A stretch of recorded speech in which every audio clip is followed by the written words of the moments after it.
Fisiología es uno de los apartados fundamentales de neumología de cara al examen MIR, no solo porque permite comprender el resto de la asignatura, sino porque es preguntada directamente 2 o 3 ocasiones cada año.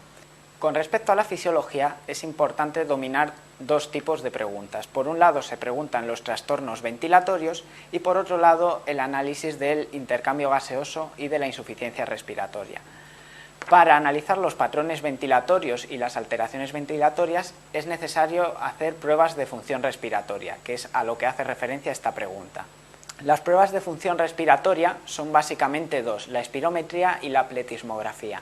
La espirometría se encarga de evaluar volúmenes que se movilizan con la respiración, sea en inspiración o en expiración. La pletismografía evalúa volúmenes no movilizables y es por tanto de elección para medir el volumen residual, que es el volumen que queda en el pulmón y que no se puede movilizar en ninguna circunstancia. La espirometría mide volúmenes movilizables. Esto se puede realizar en dos circunstancias. La espirometría estática mide volúmenes en inspiraciones y expiraciones normales, sin sobreesfuerzo, y la espirometría dinámica mide la expiración en el máximo esfuerzo expiratorio.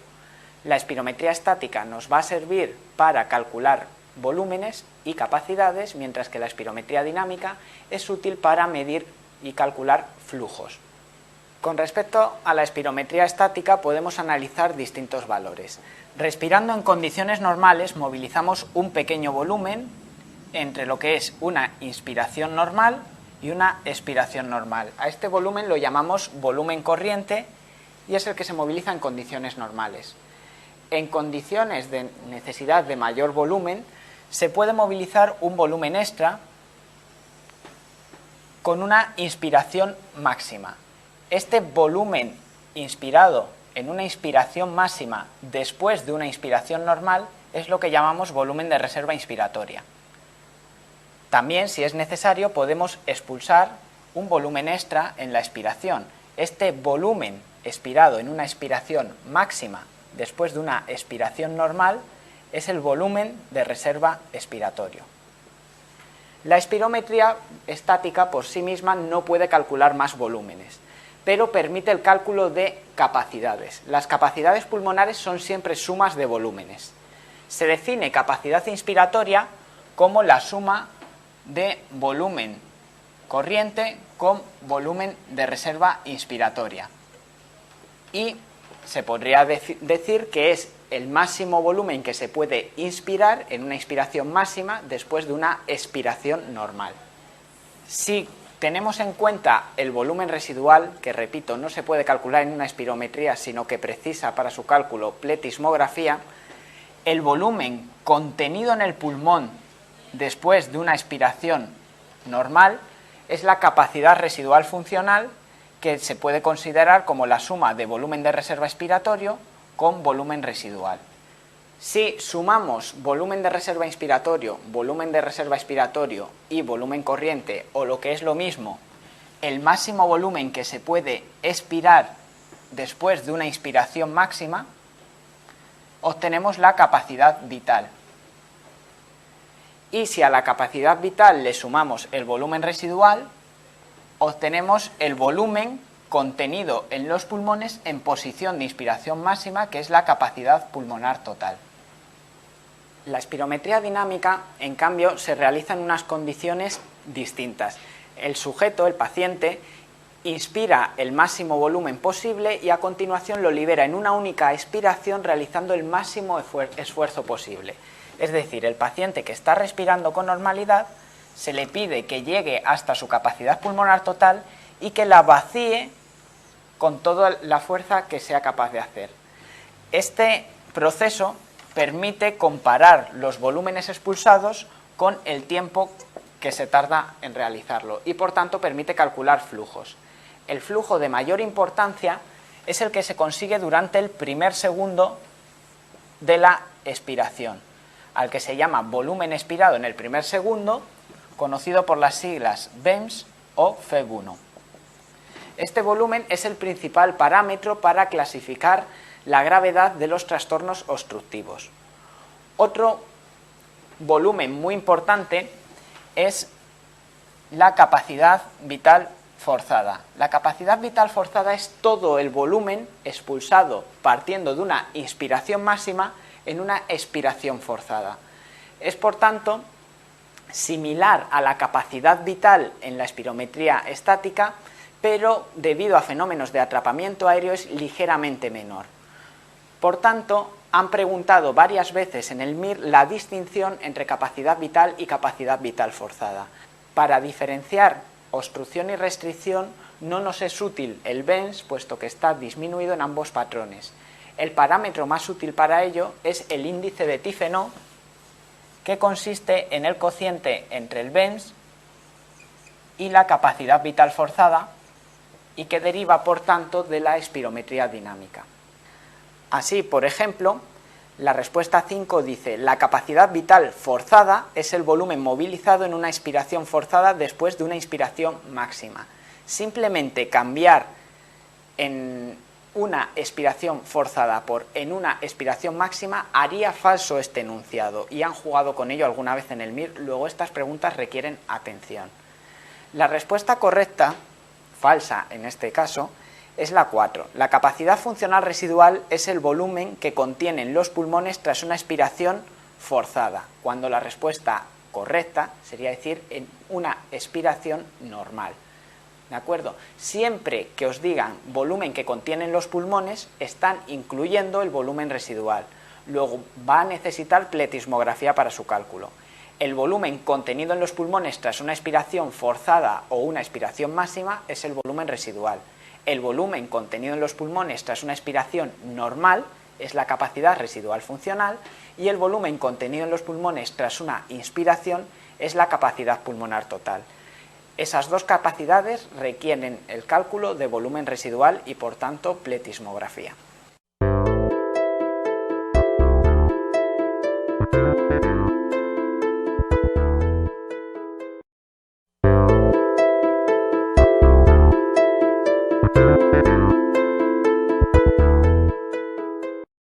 La interpretación de la espirometría para el diagnóstico de las alteraciones ventilatorias es otra forma de preguntar las pruebas de función respiratoria en el MIR.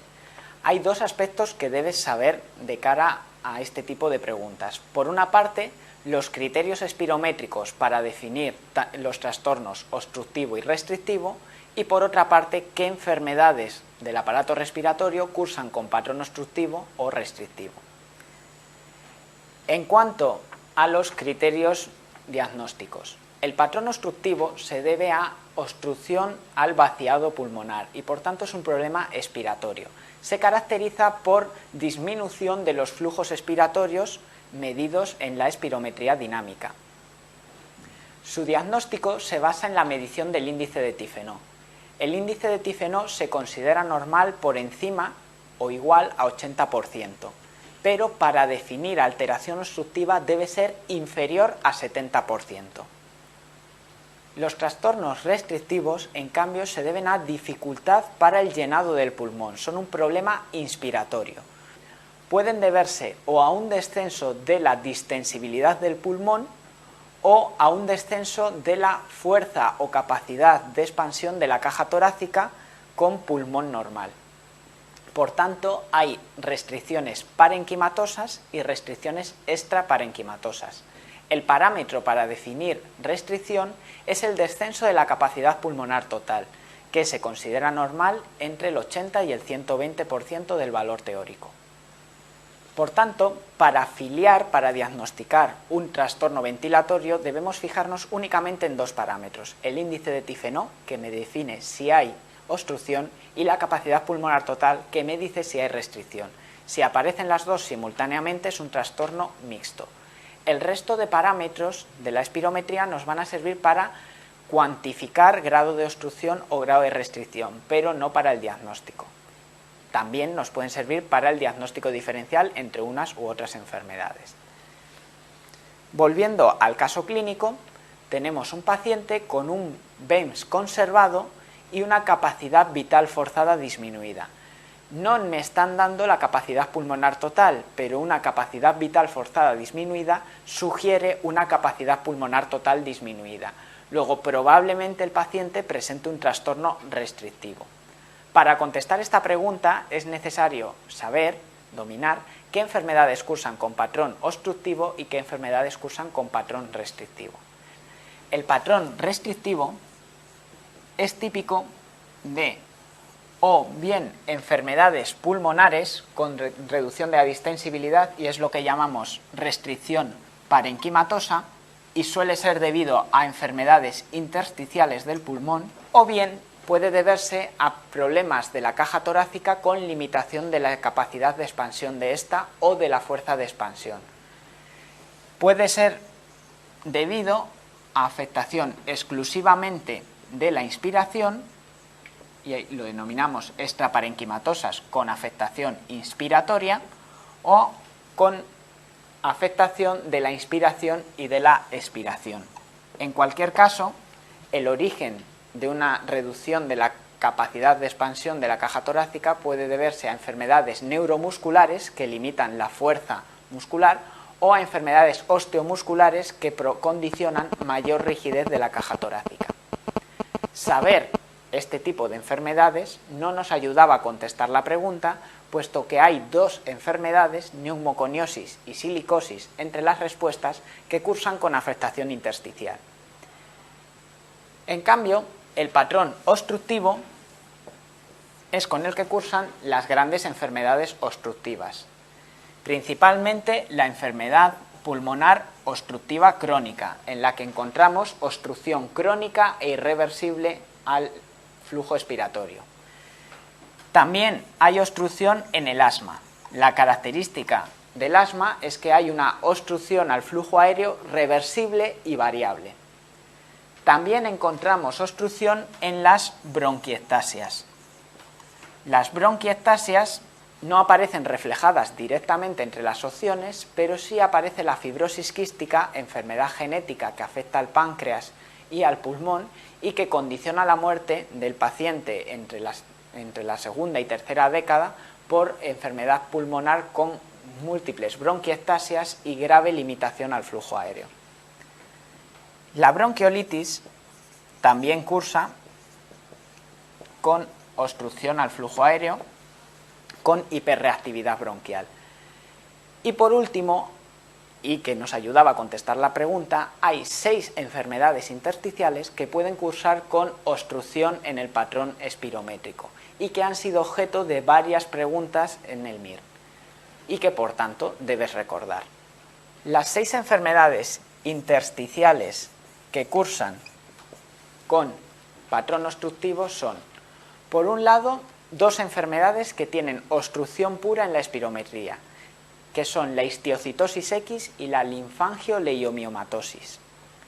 Por otra parte, otras 4 enfermedades que pueden cursar con patrón restrictivo o con una mezcla de restricción y obstrucción, que son la silicosis, la sarcoidosis, la neumonía de hipersensibilidad crónica y la neumonía eosinófila crónica. Por tanto, volviendo a esta pregunta, en la que sospechamos un patrón restrictivo, podemos descartar bronquitis crónica, puesto que es una forma de enfermedad pulmonar obstructiva crónica, podemos descartar asma bronquial, podemos descartar fibrosis quística, puesto que cursa con múltiples bronquiectasias, y nos queda la neumoconiosis, que es una enfermedad intersticial puramente restrictiva, y la silicosis, que puede cursar con obstrucción o restricción y por tanto no sería la mejor respuesta para esta pregunta.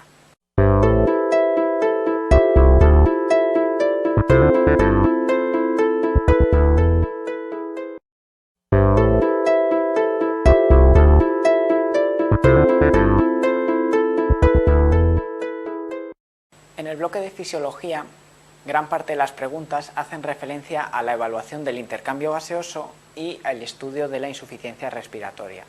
Antes de adentrarnos en ese tema, vamos a aclarar algunos conceptos como son el transporte de oxígeno y la propia evaluación del intercambio gaseoso.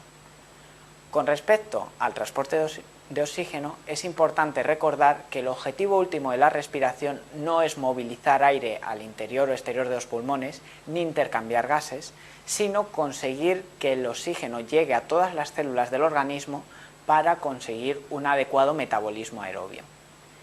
El transporte de oxígeno, por tanto, dependerá no solo del contenido de oxígeno de la sangre, sino también de que la sangre se movilice de una forma adecuada, es decir, de que hay un adecuado gasto cardíaco. Así, el transporte de oxígeno es igual al gasto cardíaco multiplicado por el contenido arterial de oxígeno. El contenido de oxígeno, a su vez, depende de dos componentes. Por una parte, el oxígeno disuelto en sangre, que es proporcional a la presión parcial de oxígeno, y por otra parte, el oxígeno unido a hemoglobina, que depende de la concentración de hemoglobina y de la saturación de oxígeno. El componente disuelto en sangre es prácticamente despreciable. Por cada milímetro de mercurio de presión parcial de oxígeno hay 0,0031 mililitros de oxígeno en la sangre. En cambio, por cada gramo de hemoglobina saturado al 100% hay 1,34 mililitros de oxígeno en la sangre. De tal forma que podemos asumir que el contenido de oxígeno es proporcional a la saturación de hemoglobina. Y por tanto, el mejor parámetro para evaluar el contenido y el transporte de oxígeno va a ser la saturación de oxígeno.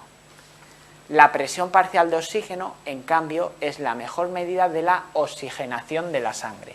Nos dice del oxígeno que llega al alveolo cuánto consigue transferirse a la sangre y nos va a ayudar a la evaluación del intercambio gaseoso.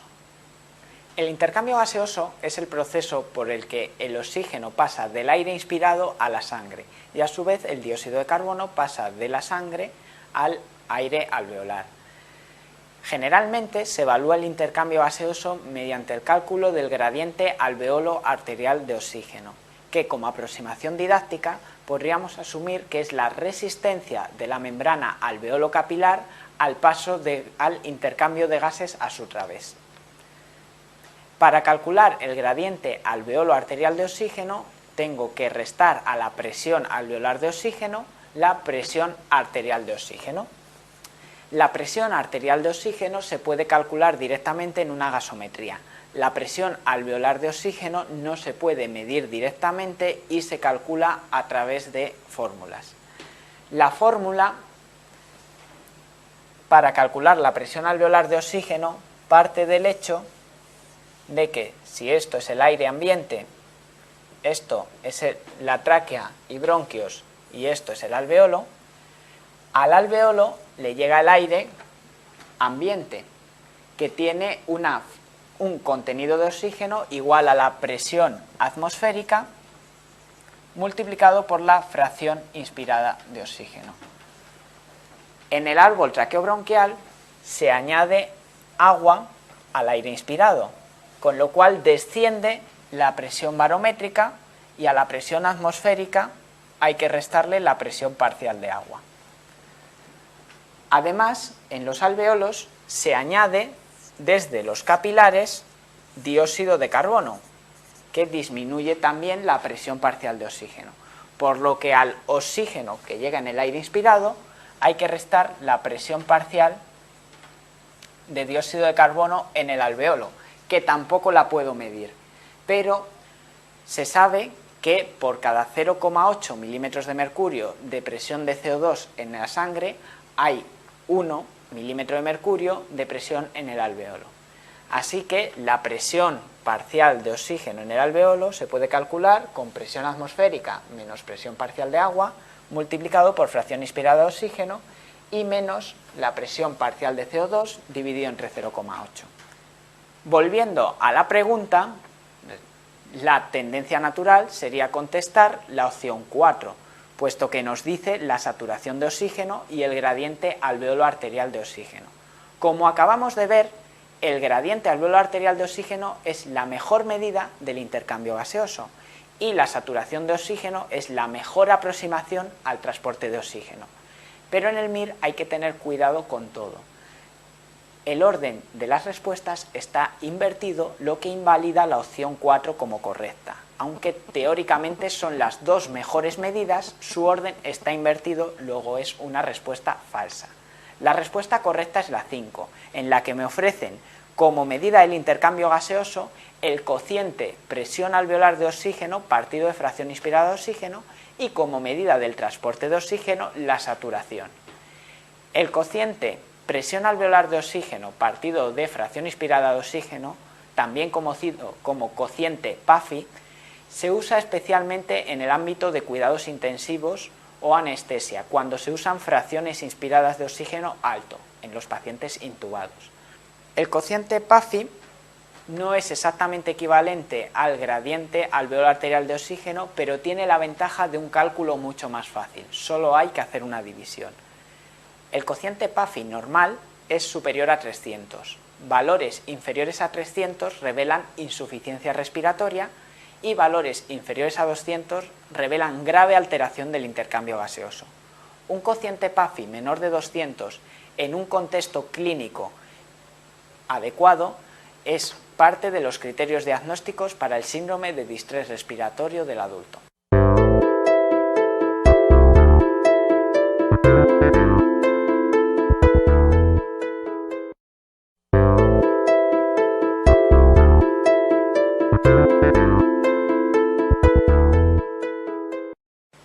Bien, este tema es un auténtico clásico del MIR, con distintas formulaciones, con mayor o menor extensión, con mayor o menor dificultad, planteado de forma directa o como puramente teórico. En los últimos años siempre ha caído alguna pregunta o incluso dos sobre diagnóstico diferencial de la hipoxemia. Así que es una pregunta que debes saber cómo contestar, porque todo opositor MIR en España sabe que va a caer y casi todos los opositores MIR la van a acertar. No te puedes permitir fallar esta pregunta. Definimos hipoxemia como presión arterial de oxígeno menor de 80 milímetros de mercurio respirando aire ambiente y definimos insuficiencia respiratoria como presión arterial de oxígeno menor de 60 milímetros de mercurio respirando aire ambiente.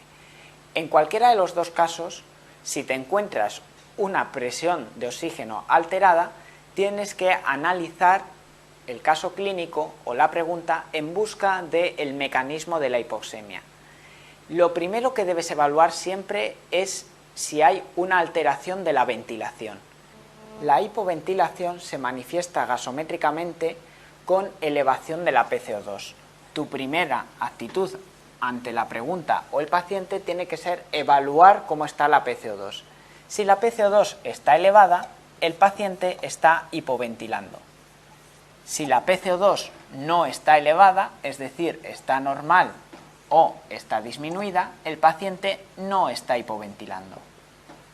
Cuando el paciente hipoventila, debemos evaluar si hay una alteración del intercambio gaseoso. Puede ocurrir que un paciente tenga un mecanismo de hipoventilación aislada o que tenga una enfermedad parenquimatosa pulmonar que asocie hipoventilación.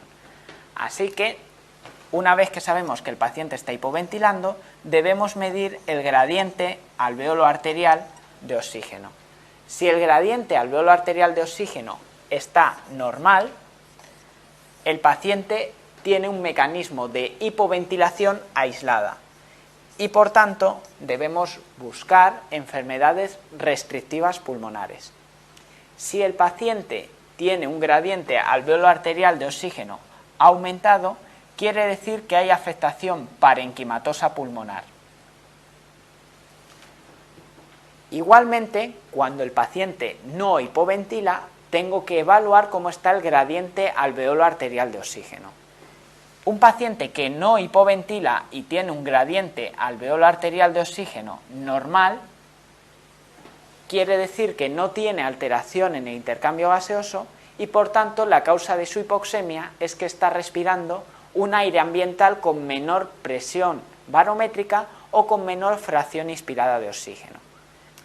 Cuando el paciente tiene una elevación del gradiente alveolo arterial de oxígeno, debemos buscar mecanismos parenquimatosos. Lo primero que debe hacerse es evaluar la respuesta a la oxigenoterapia a alto flujo, con oxígeno al 100%. La ausencia de mejoría, el que el paciente persista en hipoxemia con oxígeno al 100%, revela que existe un efecto shunt. El efecto Sun puede deberse a colapso alveolar, como ocurre en la telestasia, a ocupación alveolar por líquido, como ocurre, por ejemplo, en el edema agudo de pulmón, en las neumonías, en la hemorragia alveolar, o a la presencia de fístulas arteriovenosas que impiden el contacto de la sangre arterial con el aire alveolar. En cualquiera de los tres casos, la sangre pasa desde cavidades derechas a cavidades izquierdas sin realizar intercambio gaseoso a su paso por el alveolo y por tanto no corrige con oxigenoterapia.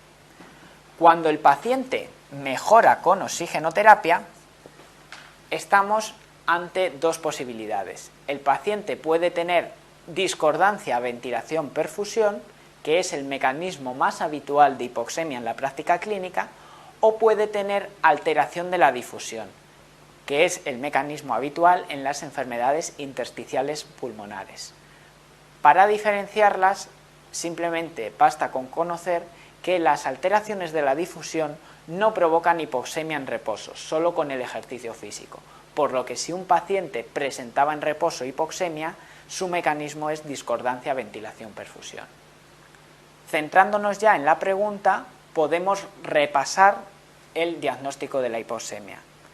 Nos dice, 1. La primera pregunta que debemos plantearnos es si existe hipoventilación objetivable como aumento de la PCO2. Siempre, primera cosa que debemos evaluar, cómo está el estado de ventilación alveolar. La segunda opción nos dice, si la PCO2 es normal, no hay hipoventilación y debemos valorar intercambio gaseoso mediante el gradiente alveolo arterial de oxígeno, que requiere para su cálculo conocer la presión alveolar de oxígeno y la presión arterial de oxígeno. Correcta. 3. Sin hipoventilación con gradiente normal tenemos las hipoxias de causa ambiental. Con gradiente aumentado tenemos las patologías parenquimatosas pulmonares. La 4 también es correcta y dice, con gradiente alveolo arterial aumentado debemos valorar el tipo de patología parenquimatosa. La ausencia de respuesta a oxigenoterapia de alto flujo implica efecto Sun, mientras que la respuesta orienta a desequilibrio ventilación-perfusión o alteración de la difusión. Hasta aquí todo es correcto. La quinta es falsa porque dice, cuando existe hipoventilación no es necesario calcular el gradiente alveolo arterial de oxígeno. Clásicamente en el MIR, una pregunta en la que el paciente presentaba una PCO2 elevada se contestaba buscando directamente entre las 5 opciones la que pusiera hipoventilación. Sin embargo, en la práctica clínica y hoy día también en el MIR, cuando un paciente hipoventila, cuando un paciente tiene PCO2 elevada, también debemos mirar cómo está el gradiente alveolo arterial de oxígeno para ver si simplemente hipoventila o si hipoventila y tiene una patología parenquimatosa asociada.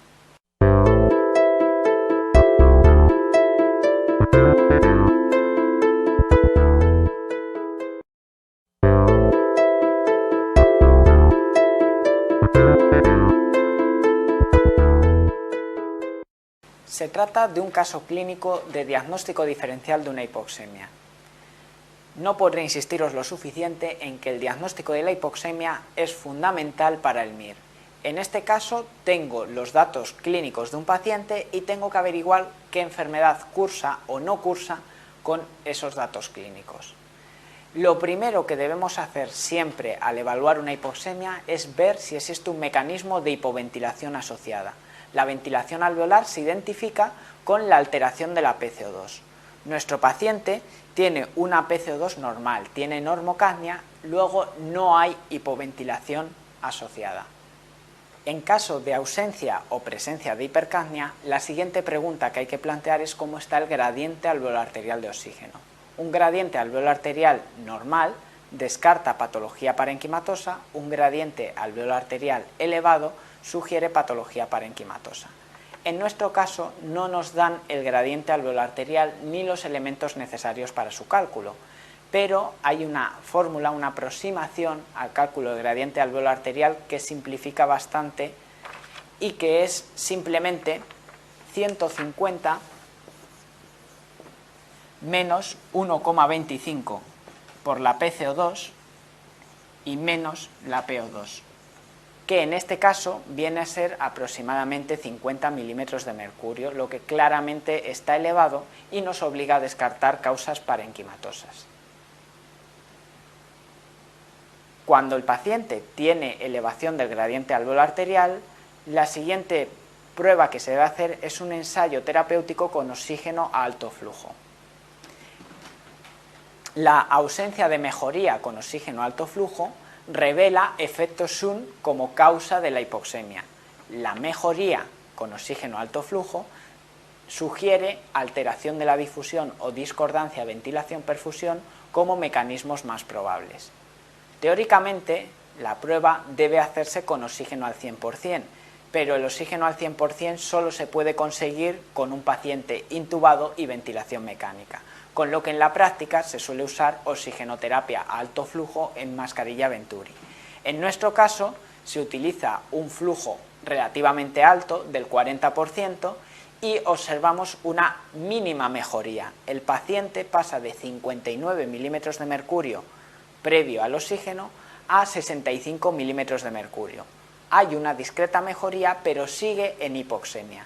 Luego debes considerarlo como no corrección de la hipoxemia con el oxígeno y por tanto criterio para diagnosticar un efecto Sun. El efecto Sun puede deberse a tres mecanismos.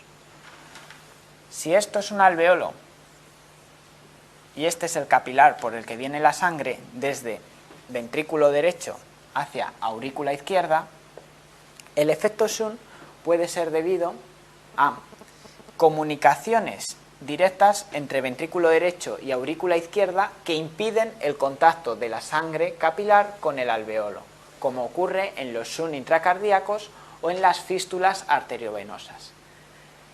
También puede deberse a ocupación alveolar por líquido, como ocurre en la neumonía, ocupación por pus, en el edema agudo de pulmón, ocupación por agua, en la hemorragia alveolar, ocupación por sangre y otras patologías más extrañas. Y también puede deberse al colapso alveolar por atelectasia, en el que no llega aire al alveolo y no puede haber intercambio gaseoso. En cualquiera de estas tres situaciones no hay intercambio gaseoso en las zonas afectadas y por tanto el que haya mayor fracción inspirada de oxígeno no corrige la hipoxemia. En nuestro caso clínico tenemos distintas opciones. La opción 5, síndrome de Rendu-Osler-Weber, es una enfermedad que típicamente asocia múltiples fístulas arteriovenosas en la circulación sistémica y también en la circulación pulmonar, por lo que puede cursar con efecto Sun. El edema pulmonar cardiogénico tiene ocupación alveolar por agua y la neumonía por Klebsiella o por cualquier otro microorganismo tiene ocupación alveolar por pus, con lo cual pueden cursar con efecto Sun. La atelectasia, sea de la causa que sea, cursa con efecto Sun. En cambio, la fibrosis pulmonar idiopática es el prototipo de enfermedad intersticial pulmonar y cursa con alteración de la difusión. Luego no es compatible con los resultados de nuestro caso clínico.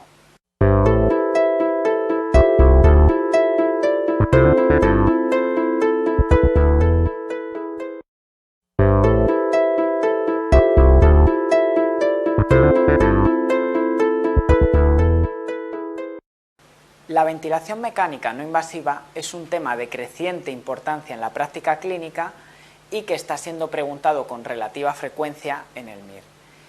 Las indicaciones de ventilación mecánica no invasiva no están bien establecidas, están en estudio.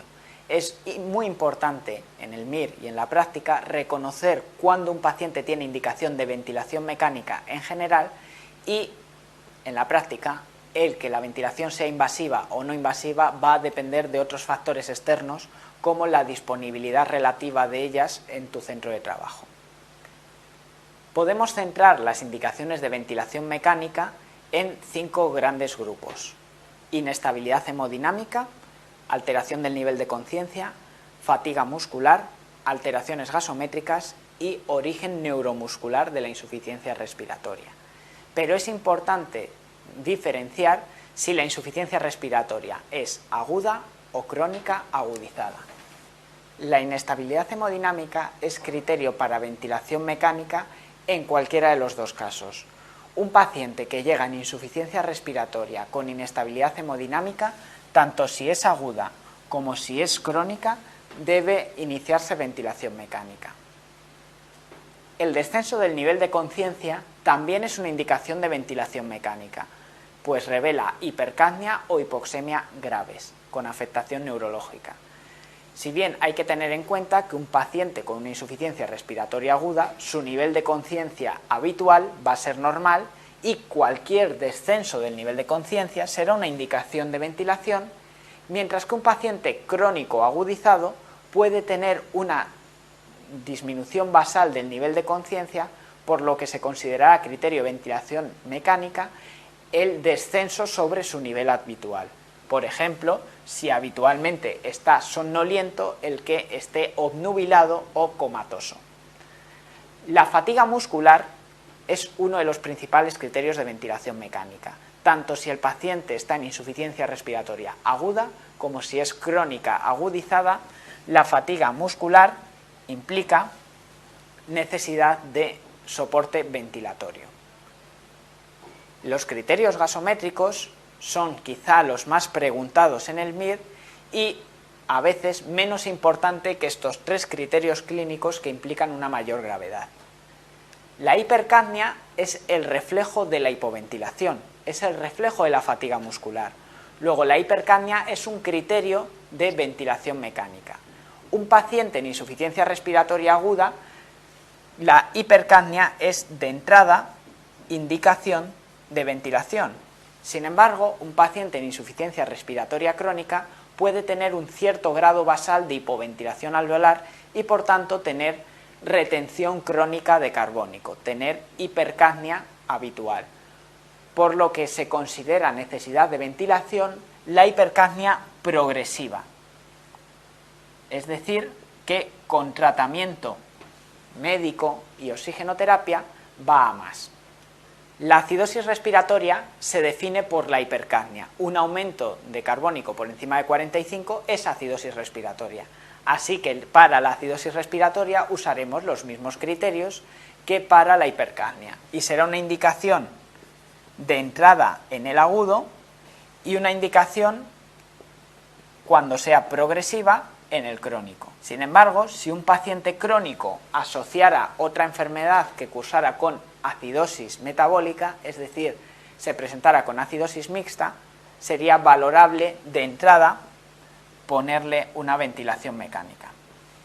La hipoxemia es lo que más nos asusta a los clínicos en la práctica, pero es lo que menos importa de cara a la ventilación mecánica. La hipoxemia no corrige o no suele necesitar para corregir ventilación mecánica, precisa oxigenoterapia y tratamiento médico de su causa subyacente, con lo cual reservaremos la ventilación mecánica para las hipoxemias graves que no corrijan con tratamiento médico habitual, es decir, hipoxemias refractarias a tratamiento,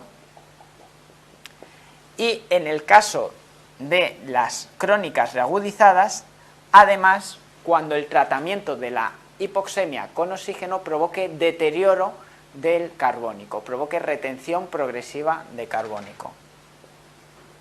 Por último, cabe considerar que algunas insuficiencias respiratorias se deben a enfermedad neuromuscular.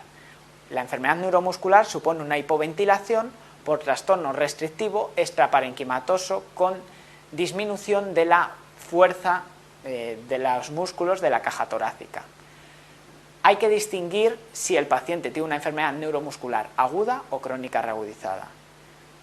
Enfermedades neuromusculares agudas son, por ejemplo, la parálisis inducida por fármacos, una crisis de Guillain-Barré, una crisis de miastenia gravis, y son enfermedades graves que suponen un compromiso ventilatorio severo y acarrearían la muerte del paciente sin soporte ventilatorio.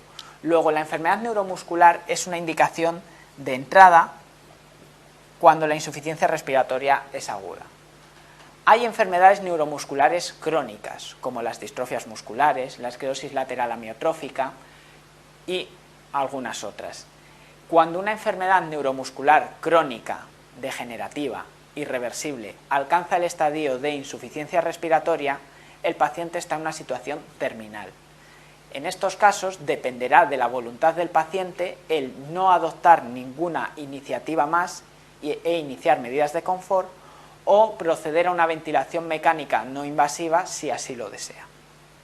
Contestando la pregunta, podemos evaluar las respuestas una por una.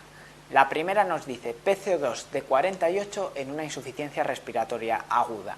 Como es una insuficiencia respiratoria aguda, nos revela hipoventilación y necesidad de ventilación mecánica desde el principio.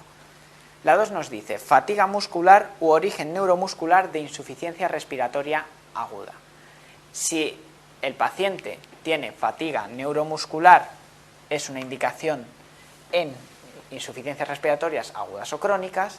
Si el paciente tiene una enfermedad neuromuscular como causa de su insuficiencia respiratoria, si es agudo es seguro que necesita ventilación mecánica, si es crónico puede ser una indicación en caso de que el paciente así lo desee. La 3 dice PO2 de 37 en insuficiencia respiratoria aguda. Por mucho que asuste una PO2 de 37, que es extremadamente bajo, la insuficiencia respiratoria se trata inicialmente con oxigenoterapia y tratamiento médico. Si no respondiera a tratamiento médico, habría indicación de ventilación mecánica, pero la 3 no es una indicación ahora mismo de ventilación mecánica. La 4 dice mejoría de presión arterial de oxígeno con la oxigenoterapia, pero asociada a aumento de la CO2 o a acidosis respiratoria progresiva. Es precisamente una de las indicaciones en los pacientes crónicos agudizados que, como pueden tener una CO2 elevada de forma basal, no tienen indicación de entrada ante hipercapnia o acidosis respiratoria aislada. Y la quinta opción dice disminución del nivel de conciencia, que revela insuficiencia respiratoria grave tanto en situación aguda como crónica agudizada y es por tanto siempre una indicación para ventilación mecánica.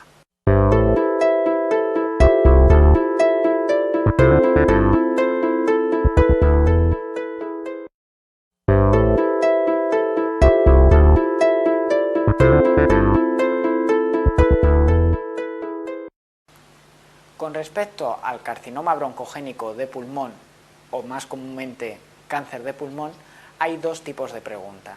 Por una parte, preguntas referentes a la clínica del cáncer de pulmón y por otra parte, preguntas referidas a la estadificación y manejo del cáncer de pulmón. La clínica ha sido menos preguntada, pero no se debe descuidar por ello. La clínica del cáncer de pulmón depende en parte de su localización y en parte de la estirpe histológica. Por su localización los podemos clasificar en centrales, que se originan en las primeras ramificaciones del árbol traqueobronquial, y periféricos. Los tumores centrales dan clínica de obstrucción de grandes vías aéreas, con tos, expectoración purulenta, infecciones de repetición. En cambio, los periféricos suelen cursar asintomáticos o, en caso de dar clínica, provocan irritación pleural y, por tanto, dolor pleurítico, tos no productiva, aparición de derrame pleural. La localización del tumor va a depender de la estirpe histológica. Hay 4 cánceres de pulmón, 2 de ellos son de localización central y 2 de ellos son de localización periférica. Centrales son el carcinoma microcítico de pulmón, el carcinoma epidermoide y en cambio periféricos son el adenocarcinoma y el anaplásico de células grandes. Por tanto, la clínica obstructiva se asocia al microcítico y epidermoide y la clínica pleurítica se asocia al adenocarcinoma y al anaplásico. Cualquiera de ellos, por aparición de adenopatías mediastínicas, puede dar clínica compresiva, con disnea, disfagia, disfonía. Aparte, si hay invasión de estructuras mediastínicas, pueden aparecer síndromes clínicos específicos. En el caso del tumor que afecta al vértice pulmonar, se describe el síndrome de Pancoas con afectación del plexo braquial y dolor en la cara interna del brazo y antebrazo. En el caso de invasión de la vena cava superior, se provoca el síndrome de vena cava superior con edema en esclavina. En caso de invasión del nervio recurrente laríngeo, se provoca disfonía con parálisis de la cuerda vocal. Aparte de la clínica propia del tumor por su localización y de las clínicas compresivas o infiltrativas que puedan provocar, el cáncer de pulmón puede asociarse a síndromes paraneoplásicos. Los síndromes paraneoplásicos más frecuentes son inespecíficos para cáncer de pulmón, como son la presencia de cuadro constitucional o acantosis nigricans. Hay algunos síndromes más específicos para cáncer de pulmón, pero que no son específicos de estirpe histológica, como por ejemplo el eritema giratum repens. Los más preguntados en el MIR son, con diferencia, los síndromes paraneoplásicos típicos, específicos de una estirpe histológica. La estirpe histológica que asocia cuadros paraneoplásicos con mayor frecuencia es el carcinoma microcítico de pulmón, debido a su origen en el sistema neuroendocrino, con lo cual es mucho más sencillo recordar los síndromes específicos del resto de estirpes histológicas y asumir que prácticamente cualquier otro síndrome se deberá al microcítico. El carcinoma epidermoide de pulmón se asocia a hipercalcemia por hiperproducción de péptido relacionado con la PTH, de PTH-RP. El adenocarcinoma se asocia a osteoartropatía hipertrófica.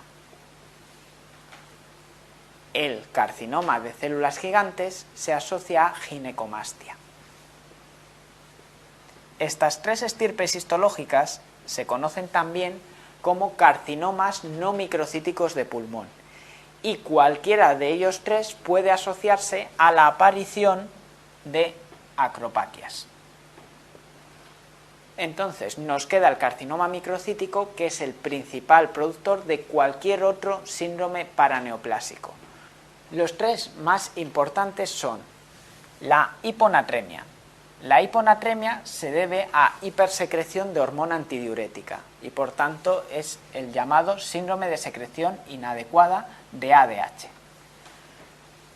En segundo lugar, la hipopotasemia. La hipopotasemia es parte del síndrome de Cushing agresivo. El síndrome de Cushing, cuando se debe a hiperproducción masiva de ACTH, no da alteraciones morfológicas, sino alteraciones metabólicas, y cursa con hiperglucemia, hipopotasemia, alcalosis e hipertensión.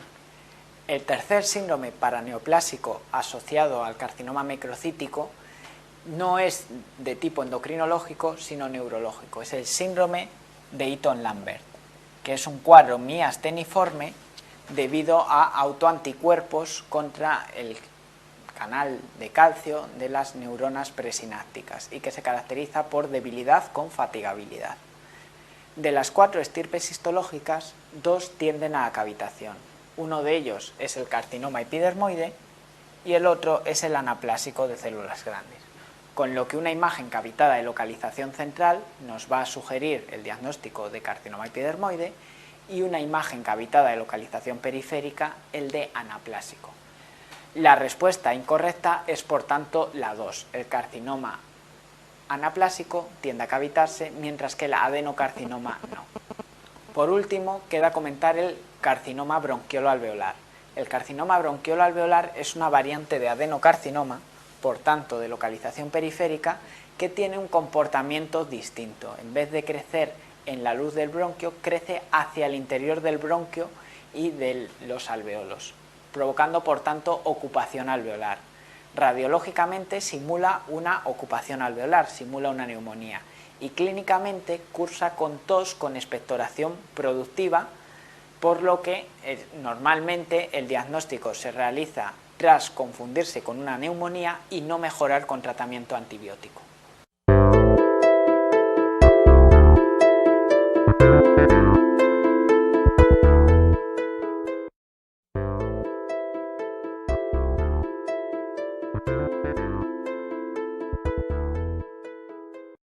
Para contestar esta y muchas otras preguntas del MIR sobre cáncer de pulmón es preciso conocer el estadiaje TNM. El estadiaje TNM no es excesivamente difícil, pero exige un cierto esfuerzo memorístico. Empezando por la parte más sencilla, la M hace referencia a la presencia de metástasis. Se considera MX cuando es desconocida la presencia o no de metástasis, M0 cuando no hay metástasis documentadas y M1 cuando hay metástasis documentada. Nuestro caso sería teóricamente un M1. La N representa la presencia o no de adenopatías. Se puede hacer un estadiaje N clínico con los datos del escáner torácico o un estadiaje N patológico con los resultados postquirúrgicos. NX cuando tenemos no filiada la presencia de adenopatías, N0 cuando no hay adenopatías en el escáner o en el resultado postquirúrgico y N1, 2 o 3 en función de la localización de las adenopatías. Hay distintos grupos ganglionares en el mediastino y el pulmón, pero a nosotros nos van a interesar únicamente 4. Se considera N1 la presencia de adenopatías peribronquiales, alrededor de los bronquios dentro del pulmón, o iliares ipsilaterales. Iliares son las adenopatías alrededor de los bronquios principales dentro del parénquima pulmonar. Se considera N2 la presencia de adenopatías mediastínicas ipsilaterales o subcarinales. Mediastínicas son las adenopatías que rodean al bronquio principal por fuera de la pleura visceral. Ya no es necesario aprender más denominaciones de adenopatías. Peribronquiales e iliares, N1. Mediastínicas o subcarinales, N2. Cualquier otra localización adenopática, N3, con independencia de su denominación.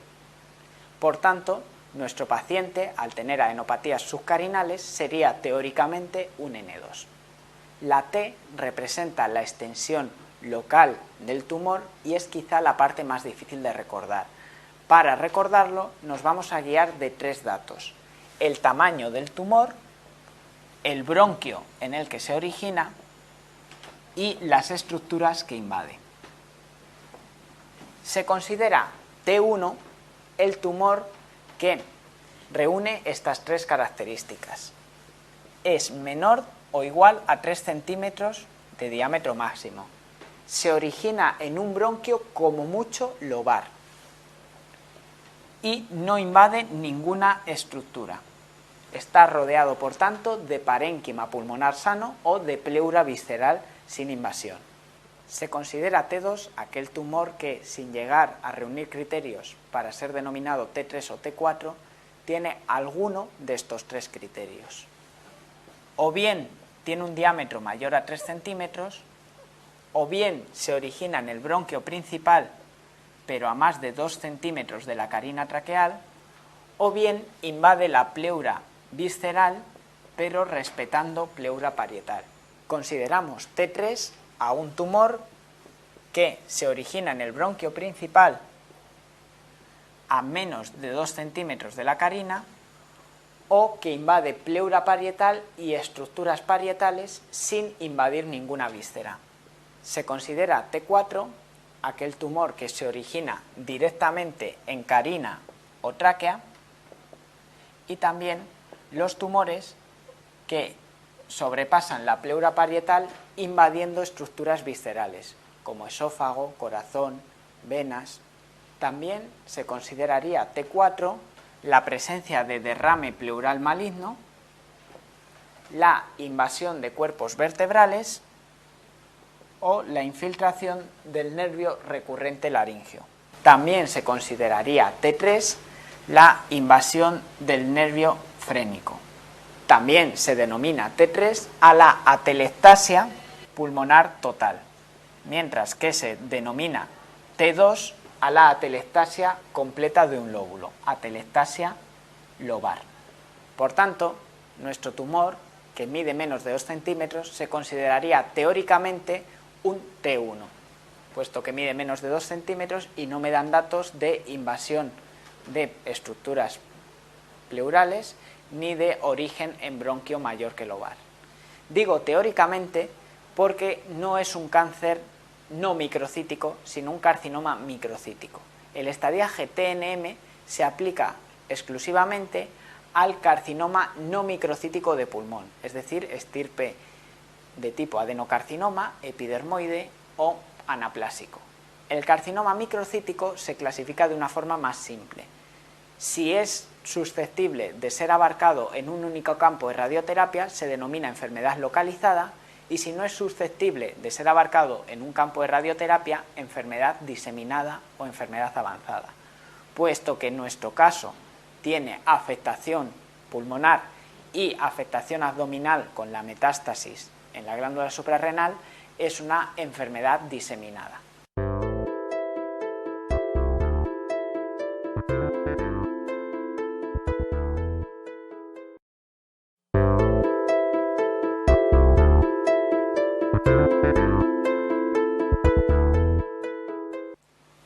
En el estudio del cáncer de pulmón debemos diferenciar el diagnóstico del cáncer de pulmón de la extensión del cáncer de pulmón. Para el diagnóstico de cáncer de pulmón necesito una muestra histológica, necesito una biopsia. Esta biopsia se puede conseguir mediante fibrobroncoscopia en el caso de tumores centrales o punción transtorácica en el caso de tumores periféricos. En algunos casos será necesario llegar hasta videotoracoscopia o incluso toracotomía abierta para conseguir una muestra histológica adecuada. En cambio, el diagnóstico de extensión se basa en precisar la localización locorregional y la extensión a distancia del cáncer de pulmón. En el estudio del cáncer de pulmón es siempre preciso un escáner torácico para precisar la extensión locorregional y además pruebas encaminadas a evaluar la presencia o ausencia de metástasis. El protocolo del escáner torácico para cáncer de pulmón incluye rutinariamente cortes de hígado y suprarrenal encaminados a descartar metástasis a estos niveles. En cambio, realizar un escáner completo de abdomen no es obligatorio. El escáner de abdomen está indicado como parte del estudio de extensión cuando el paciente presente síntomas o tenga un tumor de estirpe microcítica que tiene alta tasa de metástasis intraabdominales. Igualmente, se debe evaluar la presencia de metástasis intracraneales con escáner de cráneo. El escáner de cráneo tampoco está indicado rutinariamente y debe reservarse para pacientes sintomáticos o pacientes con estirpes histológicas, microcítica o adenocarcinoma. Por último, la gammagrafía ósea para descartar metástasis óseas está indicada en pacientes sintomáticos con el matiz de que síntomas, aparte de dolor, puede ser elevación de calcio y fosfatasa alcalina. El escáner torácico nos dice la presencia o ausencia de adenopatías patológicas, es decir, de tamaño mayor a 1 centímetro. Sin embargo, para el manejo del cáncer de pulmón es precisa muchas veces la mediastinoscopia, que nos permite determinar si una adenopatía está infiltrada o no. La mediastinoscopia debe hacerse en todos los pacientes potencialmente quirúrgicos, es decir, cualquier carcinoma no microcítico que no tenga metástasis y que no sea un T4, porque en estos pacientes va a ser la N, la presencia o no de adenopatías, la que defina si el paciente es candidato a cirugía o no. Por tanto, pacientes con carcinoma no microcítico, no T4, no M1, debe realizarse mediastinoscopia para confirmar la N obtenida en el escáner torácico. Volviendo a la pregunta que nos atañe, vamos a evaluar las distintas respuestas. La primera dice: escáner abdominal para valorar hígado y suprarrenales en todos los casos. El escáner abdominal no está indicado como rutina diagnóstica, pero sí la evaluación sistemática de hígado y suprarrenales como parte del protocolo del escáner torácico. La 2 nos dice: escáner craneal en estirpes microcítica y adenocarcinoma, a lo que podríamos añadir y en cualquier paciente que tenga síntomas de afectación intracraneal. La 4 nos dice: gammagrafía ósea si hay síntomas o fosfatasa alcalina elevada. Correcta también.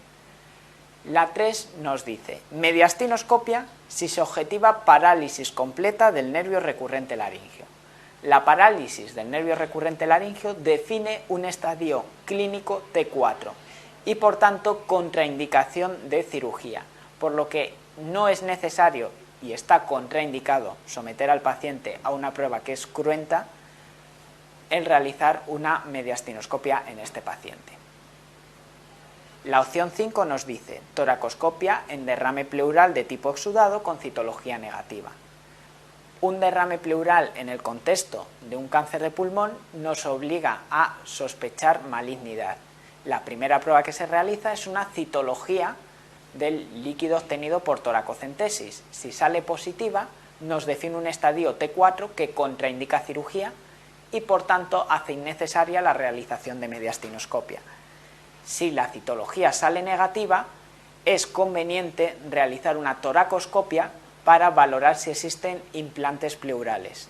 De existirlos, el paciente sería igualmente T4, contraindicaría la mediastinoscopia y contraindicaría el tratamiento quirúrgico.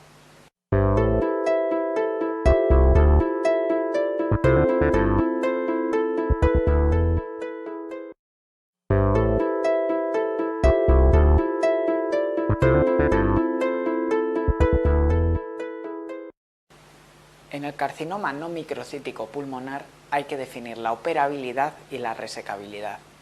La operabilidad es una característica del paciente, es la probabilidad de que el paciente sobreviva al acto quirúrgico.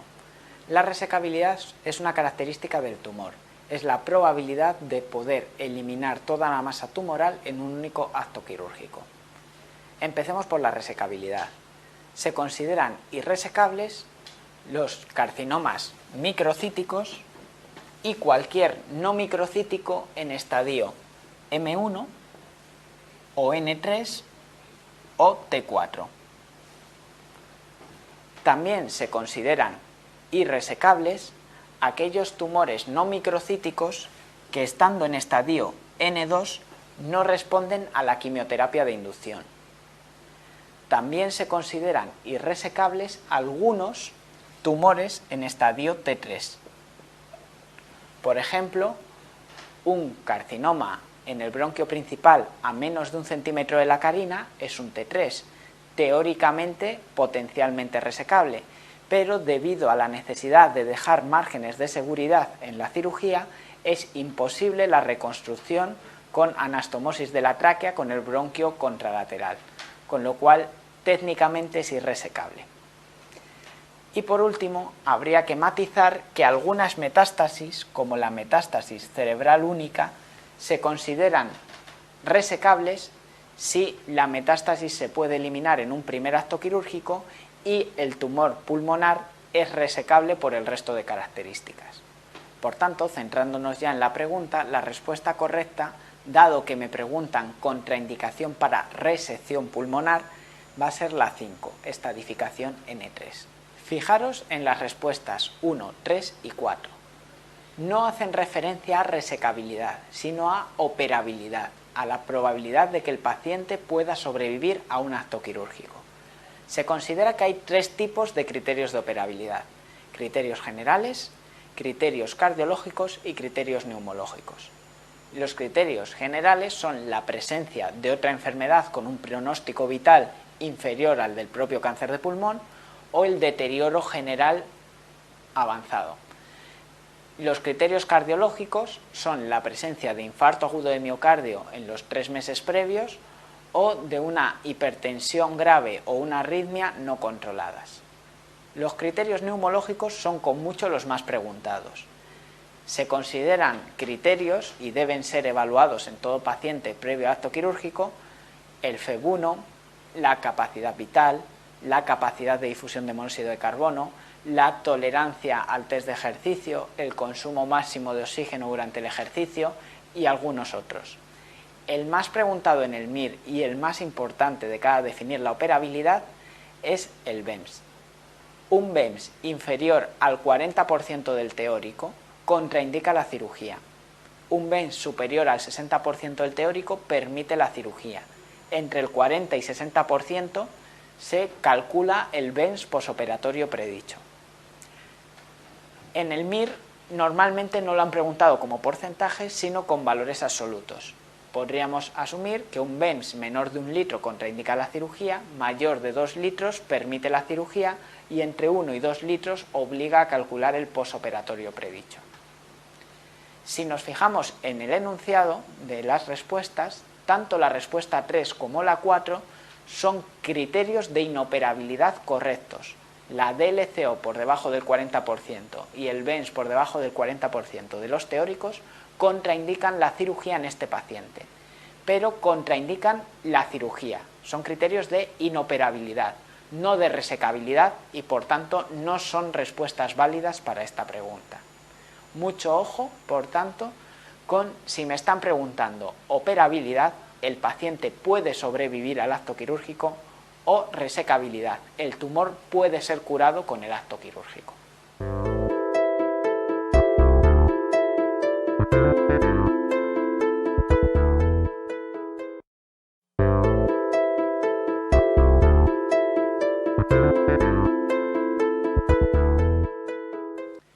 Otra de las cosas que se han preguntado varias veces en el MIR sobre el cáncer de pulmón es el manejo del nódulo pulmonar solitario. Se considera nódulo pulmonar a lesiones de menos de 1 centímetro. Se consideran masas aquellas que tienen más de 3 centímetros. Una masa debe ser tratada siempre como una sospecha de cáncer, mientras que un nódulo pulmonar solitario requiere distinto manejo según la sospecha de malignidad. Para decidir que un nódulo pulmonar es solitario, se precisa un escáner torácico en el que se objetive que no existen adenopatías. Si hay adenopatías acompañantes, la sospecha también es de carcinoma pulmonar. Entonces, ante un nódulo pulmonar solitario, la primera pregunta que nos debemos hacer es si reúne criterios de benignidad o no. Se dice que un nódulo pulmonar es benigno si reúne simultáneamente 3 criterios. Paciente de menos de 35 años, que además es no fumador y que además tiene criterios radiológicos de benignidad. Se consideran criterios radiológicos de benignidad la ausencia de crecimiento en 2 años o el crecimiento con duplicación del volumen en menos de 3 meses. También se considera criterio de benignidad la presencia de lesiones satélites y también se consideran criterios de benignidad algunas calcificaciones, como por ejemplo la calcificación en palomita de maíz o la calcificación en nido de buey. Un paciente que reúna estos 3 criterios simultáneamente se considera benigno y es tributario de seguimiento radiológico. En cuanto a un paciente le falla uno de los 3 criterios, ya estamos ante una sospecha de malignidad. Ante un nódulo con sospecha de malignidad se nos plantean distintos algoritmos de manejo en función de que mi sospecha sea baja, media o alta. Un paciente de baja sospecha de malignidad, por ejemplo, un paciente no fumador con criterios radiológicos de benignidad pero que tenga 38 años, es candidato a seguimiento radiológico. Un paciente con una sospecha intermedia de malignidad podemos adoptar distintas alternativas. Por un lado, podríamos recurrir a una tomografía de emisión de positrones para valorar si tiene alto riesgo de malignidad o riesgo bajo. Por otro lado, podríamos recurrir directamente a obtener una muestra histológica mediante una videotoracoscopia. Y por último, podríamos recurrir al algoritmo clásico de diagnóstico del nódulo pulmonar solitario. El algoritmo clásico se inicia con fibrobroncoscopia y biopsia bronquial. Si el material histológico es positivo para malignidad, concluimos el estudio, pero si el material histológico es negativo, estamos obligados a obtener una segunda muestra histológica que se puede conseguir mediante punción transtorácica si el nódulo es periférico o fibrobroncoscopia con biopsia transbronquial si el nódulo es central. Si la muestra es positiva, concluye el estudio, pero si la muestra es negativa, debemos obtener una muestra por biopsia directa, sea por videotoracoscopia o por toracotomía abierta. El paciente de nuestro caso clínico, como es fumador y es de edad media, 50 años, puede considerarse como un paciente de riesgo intermedio. Por tanto, será válido tanto la tomografía de emisión de positrones, como dice la opción 3, como la búsqueda de material histológico, como dicen las opciones 1, 2 y 5. Pero no será válido el simple seguimiento radiológico, puesto que ya se trata de una sospecha intermedia de malignidad. Para completar el algoritmo diagnóstico, cuando la sospecha de malignidad es alta, se debe buscar el diagnóstico histológico con la mayor brevedad posible. Por tanto, ante nódulos de alta sospecha de malignidad, la recomendación es comenzar el estudio con videotoracoscopia.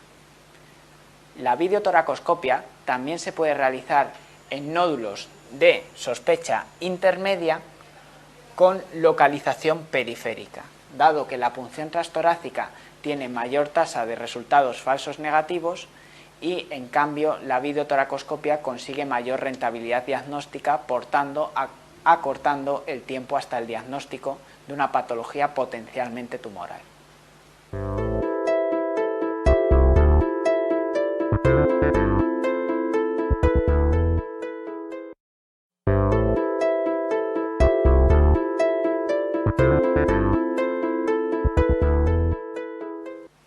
El derrame pleural es una manifestación pulmonar de distintas enfermedades de muy distinta gravedad y muy distinto pronóstico.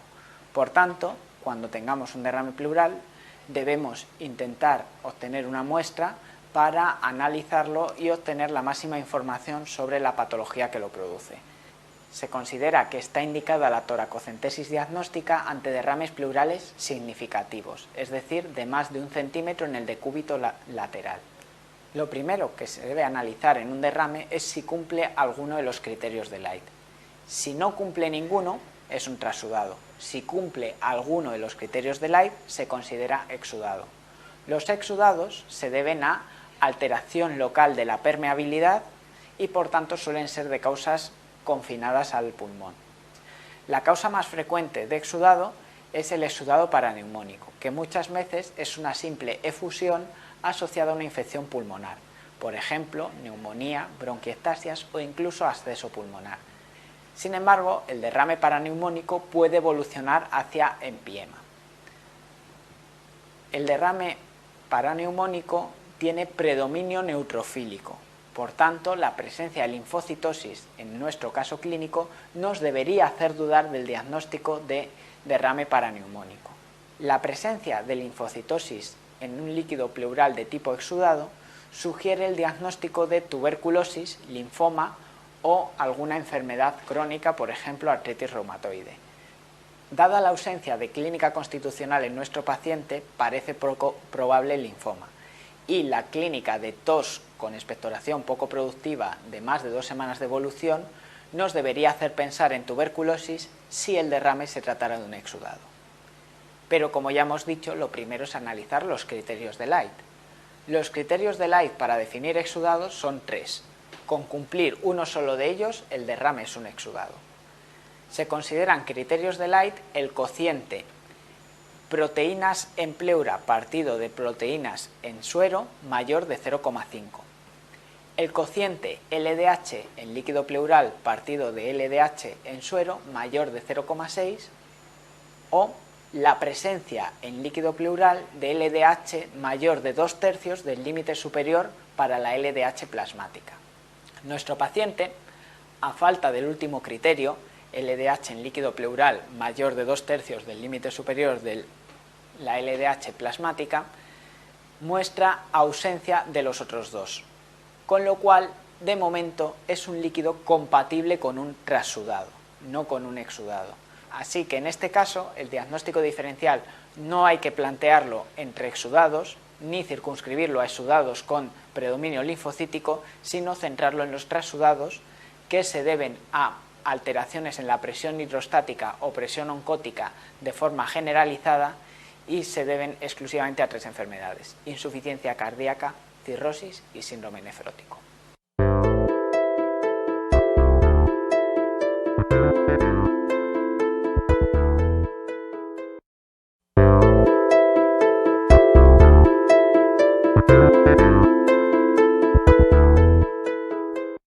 El derrame pleural es una manifestación de diversas patologías de muy distinta gravedad. Ante un derrame pleural que sea significativo, es decir, de más de 1 centímetro en la radiografía en decúbito lateral, se debe realizar una toracocentesis para intentar filiar la causa. Lo primero es aplicar los criterios de Light para discriminar entre exudado y trasudado.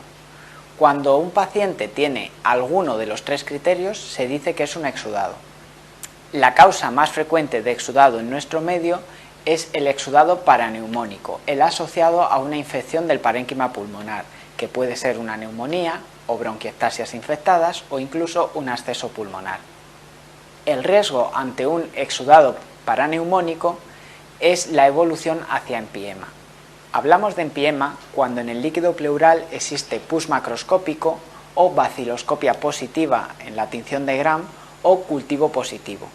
El empiema se ve favorecido por líquidos con pH menor de 7,20.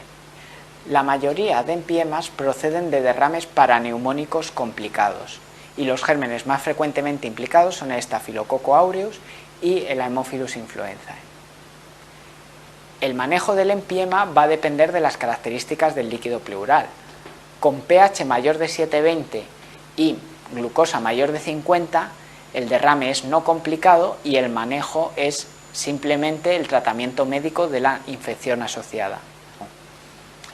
Hablamos de derrame complicado o incluso de empiema cuando tenemos pH menor de 7,20 o glucosa menor de 50 o pus macroscópico en la toracocentesis o baciloscopia positiva en la tinción de Gram.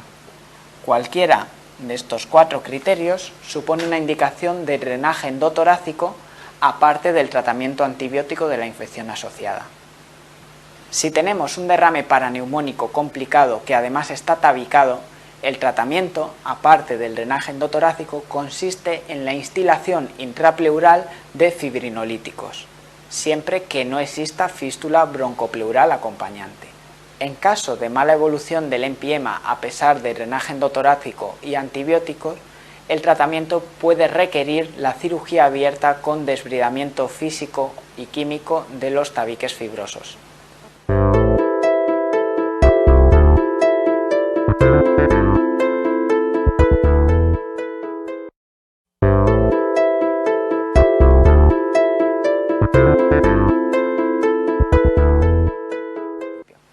El neumotórax espontáneo es aquel neumotórax que aparece sin antecedente traumático o iatrogénico. Podemos dividirlo en secundario, cuando existe una causa predisponente, como la enfermedad pulmonar obstructiva crónica, y primario, cuando no la hay. El neumotórax espontáneo primario es típico de pacientes varones, delgados, altos, fumadores y se debe a rotura de bullas subpleurales asintomáticas. El principal problema del neumotórax espontáneo primario es su alta tendencia a la recidiva, que se estima en un 30% para el primer episodio y 50% para segundo episodio y posteriores. Así que, ante todo neumotórax, debemos valorar 2 circunstancias de cara al tratamiento. Por un lado, tratamiento agudo de soporte vital para mantener vivo al paciente y por otro lado un tratamiento crónico de prevención de recidivas. El tratamiento agudo del neumotórax depende de la gravedad del neumotórax. Se consideran candidatos a un tratamiento agresivo con colocación de tubo de drenaje endotorácico aquellos pacientes que tengan inestabilidad hemodinámica o inestabilidad ventilatoria o que tengan un neumotórax mayor del 30%. Se consideran candidatos a tratamiento conservador con observación y oxigenoterapia los pacientes que tienen un neumotórax menor del 20% sin compromiso hemodinámico ni ventilatorio. Así, los pacientes de las respuestas 2 y 4 con colapsos menores del 20% y estabilidad hemodinámica son candidatos a tratamiento conservador, mientras que los pacientes de las respuestas 1, 3 y 5 son candidatos a tratamiento con drenaje endotorácico. Luego, el tratamiento agudo de las 5 opciones es correcto. En cuanto a la prevención de recidivas, podemos considerar que hay 6 indicaciones para el tratamiento quirúrgico del neumotórax espontáneo. Por un lado, ante neumotórax espontáneos primario, cualquier segundo neumotórax es indicación de prevención de recidivas. Por lo tanto, un neumotórax que sea bilateral de inicio será indicación de prevención de recidivas, un segundo neumotórax ipsilateral será también indicación de prevención de recidivas y un segundo neumotórax contralateral también tendrá indicación de cirugía, en este caso además bilateral. Un paciente ante un primer episodio de neumotórax puede tener indicación de prevención de recidivas si trabaja en alguna profesión de riesgo por o para neumotórax. Es decir, una profesión que favorezca la aparición de neumotórax o en la que un neumotórax pueda ser de especial riesgo. Típicamente son profesiones que te exponen a cambios bruscos de presión, a barotrauma pulmonar, como pueden ser espeleobuceador, piloto de globo aerostático, piloto de cazas estratosféricos, es decir, profesiones fáciles de identificar en un caso clínico del MIR o en una consulta en la vida real. Así que, primer episodio en paciente de riesgo sería nuestra cuarta indicación. Una quinta indicación la constituye el neumotórax espontáneo secundario con causa tratable, típicamente enfisema con bullas localizadas. En este caso hay que hacer una diferencia. Los 4 casos de neumotórax espontáneos que se hace prevención de recidivas se realiza mediante talcaje. Se coloca un tubo de drenaje endotorácico y se instila talco intrapleural para provocar una pleurodesis, una fusión de las 2 hojas pleurales. En el caso del neumotórax secundario con causa tratable, lo que se hace es cirugía de resección de las bullas pulmonares. Por último, una sexta indicación, que ya no es en relación con la prevención de recidivas, sino más bien con el propio tratamiento del neumotórax, lo constituye paciente que tiene un tubo de drenaje endotorácico que persiste la fuga aérea durante más de 10 días. En ese caso también está indicada la pleurodesis química.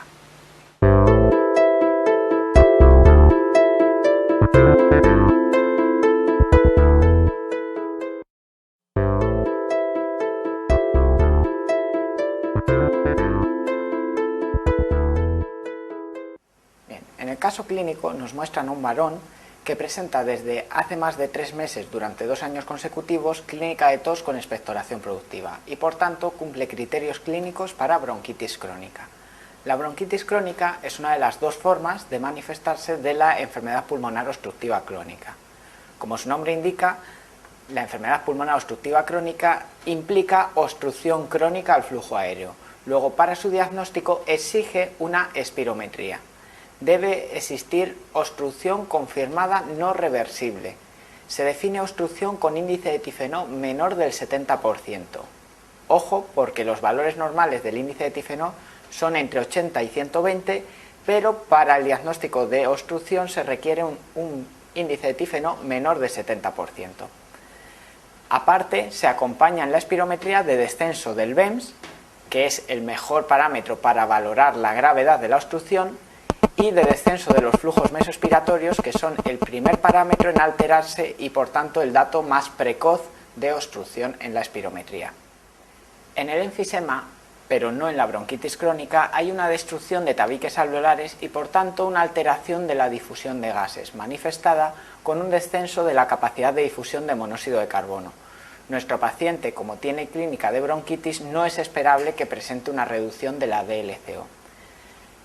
En la bronquitis, y no tanto en el enfisema, se provoca hipoventilación por discordancia ventilación-perfusión y por tanto es probable que nuestro paciente muestre hipercapnia en la gasometría.